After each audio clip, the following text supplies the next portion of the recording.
Welcome. Well, what I want to do now is actually I'm going to use a this graphing application to explore the trigonometric functions or explore the graphs of them. And just to start off, I'll just let you know this application I'm using is from gcalc.net. It's gcalc.net. It's not mine, but I want to give them credit because that's what I'm using, and I hope they don't mind. So let's start off just graphing some functions. Let's start off with the sine function. So let's say sine of x. I hope y'all can see it. See, I'm typing it in up here. So sine x. Let me graph that. Look at that. Look how nice that looks. So let's interpret this. So it's oscillating between. Let's just go point by point. I guess is the easiest way to do it. So when x is equal to 0, what is the value of this function? Well, if we look here, the value of the function is. Let me actually trace it. When x equals 0. And it has it written down at the bottom of this gray area. So when x is 0, y is also 0. And if you remember when we looked for the definitions in the unit circle, that's what we got, that the sine of 0 radians is 0. And now as we move on, or move along the curve, I have the trace function on. This is when x is equal, if we look in the gray area at the bottom left, it says 1.57. But what is that? If you're familiar with the 1.57 is more commonly known as what? It's half of what famous number? Right, it's half of pi. Or we're at pi over 2. And if you want to convert pi over 2 to degrees, that's 90 degrees. So when we're at the angle of pi over 2 radians, the sine function is equal to 1. And if you go back to some previous modules, you'll remember that that's exactly what the sine function was equal to when we looked at the unit circle, because we were essentially at the point 1, 0. I hope it's not confusing that I keep referring to the unit circle that you can't see, but we'll keep going. But one thing I want to introduce here is the concept of the period or the frequency of this sine function. Notice it's pretty obvious to you at this point that the function keeps repeating itself, right? It goes from 0, moves up to 1, goes back to 0, goes down to -1, then goes back to 0, and then repeats again. So the period of this periodic function, because that's what we call a function that keeps repeating, the period of this periodic function is this distance from here to here. And what's that? Well, that's 2 pi radians. And does that make sense? Well, sure, because 2 pi radians is one complete revolution around the unit circle. And then it repeats again. And it goes the other way. You go 2 pi radians backwards and things start repeating again. Pretty interesting, right? And another thing, notice that what two numbers does it oscillate between? It oscillates between +1 and -1. And that makes sense because in the unit circle, you can never get to a point on the perimeter of the unit circle that's larger than +1 or less than -1. And that's why the sine of x keeps oscillating between these 2 points. Let's do the cosine of x. And actually, I'm going to leave the sine of x there. Interesting. It looks almost the same, but it looks shifted. It actually looks shifted to the left about pi over 2 radians, and that's actually the case. So let's first think about why we figured out before that sine, actually it looks like this program is still tracing the sine function, that sine of 0 was 0. But if we look at the green function, the cosine of 0 radians is actually 1. And let me see if I can, let's see. No, I see. I don't know how to trace the cosine function, so I'll just do it here. The cosine of 0 is 1. And why does that make sense? Well, the cosine is the x-coordinate on the unit circle. And when you have 1 radian, when you have 0 radians or 0 degrees, you're at the point 1, 0 on the unit circle.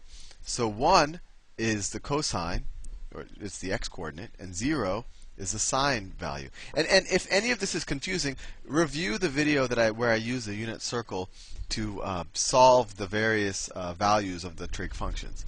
And then this should make sense. And notice that this has a period similar to the sine function, right? It starts at 1, it goes down to -1, and then comes back to +1. And it takes 2 pi radians to complete that cycle.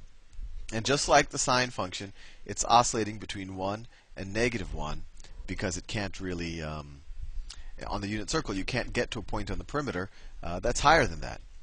And now to really hit the point home, let's do the tangent function. I think this one might surprise you. Oh, look at that. So the blue line is the tangent function.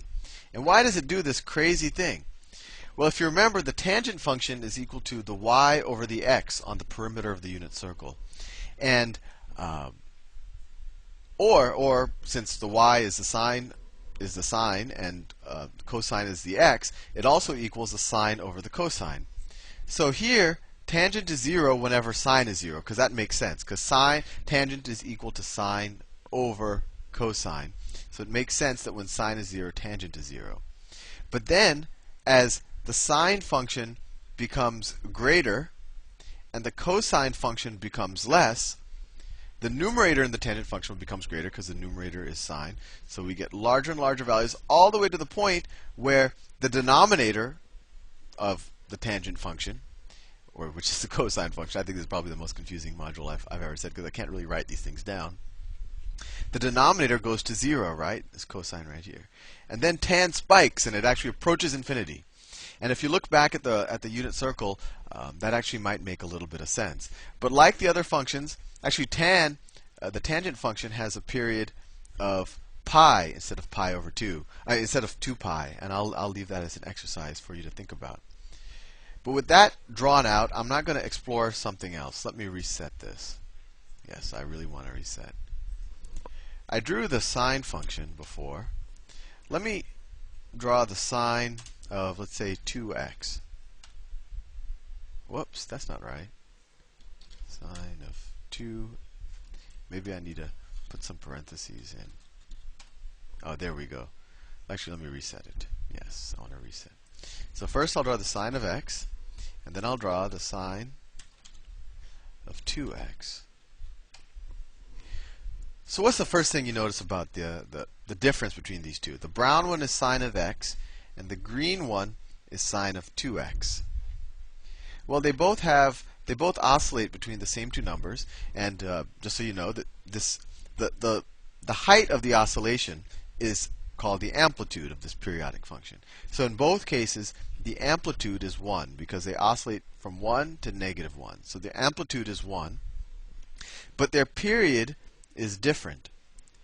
Sine of x takes 2 pi radians to complete one cycle, while sine of 2x only takes pi radians to complete one cycle.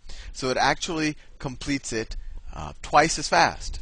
And I want you to sit and think about why sine of 2x has half the period of sine of x. And you could probably guess what happens if I type in sine of 3x. Actually, let's do sine of 4x. It should have half the period of sine of 2x then. And it does, and even though this is probably a very confusing graph. So let's explore. So I think you understand what the coefficient of the x term does. When you have a larger coefficient, it kind of speeds up the cycles. And let's explore a little bit more.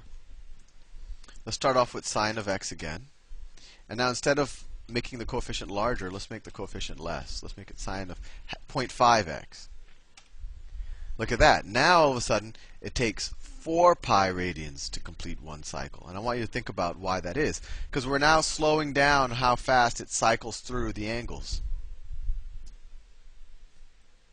Now I want to start playing with the amplitude. So we had sine of x, right? What do you think will happen if I put in 2 times, that's 2 times sine of x. So here, the period is the same. It's still 2 pi, but notice that it oscillates between 2 and -2 instead of between 1 and -1. So whatever the coefficient or whatever the number is in front of the sine or the cosine function, that actually affects its amplitude. And similarly, we can look at 0.5 sine.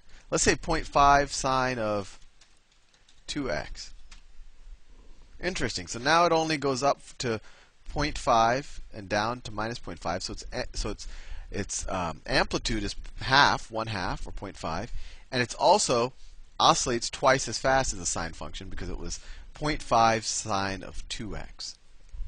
I think that's all the time I have now. I have a feeling this might have confused you more than helped, but I'll still put the video up just in case it's helpful for someone. But in the future, I might actually record another video where I can actually write things down so it doesn't confuse you as much. So if it confused you, I apologize, but I hope it was helpful. See you later.